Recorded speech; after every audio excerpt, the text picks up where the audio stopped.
Уалид Маршан был одним из видных военачальников Сирийской Арабской Республики. Он внес большой вклад в дело защиты национальных интересов Сирии. Несмотря на плохое самочувствие, он принимал активное участие и в последних событиях в государстве.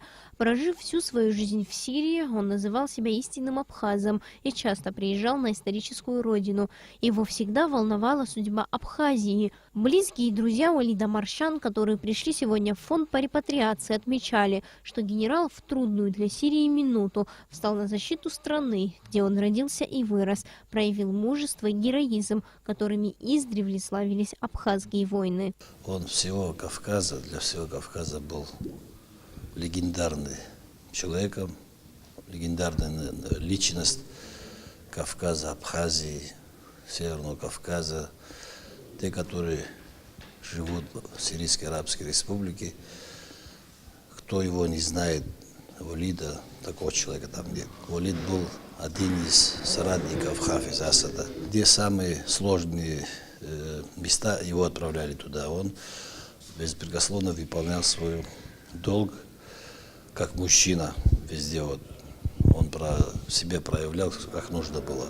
Смерть Уалида Маршана – это большая утрата не только для Сирийской Республики, но и для Абхазии. Уалид Маршан и его братья постоянно поддерживали связь с Абхазией, со своей исторической родиной. Он не оставлял ни одного из потомков махаджиров без внимания, часто принимал у себя гостей из Абхазии. Государственный ансамбль песни и танцы Абхазии поехал на гастроли в 1979 году.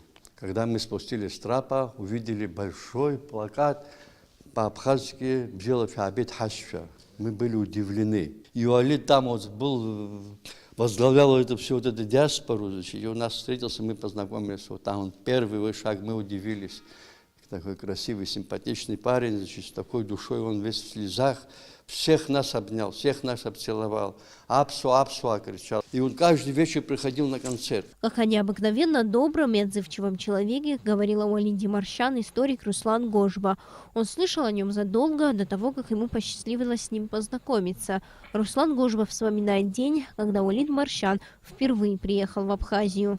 Мы их встречали в 1982 году. Как сегодня помню, в аэропорту Сухумском. Вышли, он в таком летнем светлом костюме был. Ну, обняли, все. И едем в Сухум. И он спрашивает: «Цабала Баул?» Они выходцы из Цабала. Мы доехали до Мачарского поворота, чуть заехали, показываем.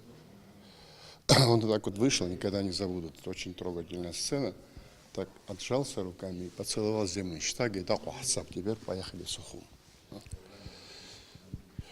Этот человек для налаживания наших связей не только с Сирией, из Турции сделал очень много, притом без рекламы.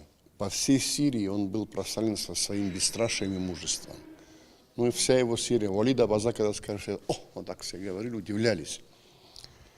И кто бы ни приезжал, вот я знаю, кто бы ни приезжал из наших в Сирию по разным делам, он всегда шел навстречу и делал все, что возможно. И то дело, по которому они приезжали, там кому-то нужно было лечиться, кому-то что надо еще было, он всегда становился рядом, оставил себе очень большую такую, очень теплую память. В связи с кончиной Уалида Маршан в Сухуме прошел траурный митинг почтить память выдающегося сына абхазского народа, генерала-майора армии Сирийской Арабской Республики пришли президент Абхазии Рауль Хаджимба, вице-президент Виталий Габния, спикер парламента Валерий Кварча, представители правительства, репатрианты, общественность. В этот день Уалиду Маршан было посвящено множество теплых слов. Его друзья и знакомые говорили о нем как о человеке, который многое сделал для Абхазии. Здесь также была открыта книга памяти Уалида Маршан. 2 дня каждый желающий мог оставить запись. Книга практически заполнена соболезнованиями. Люди приходили в репатриацию сегодня и отдавали дань памяти выдающемуся человеку. Сария Смыр, Алексей Ухава, Абхазское телевидение.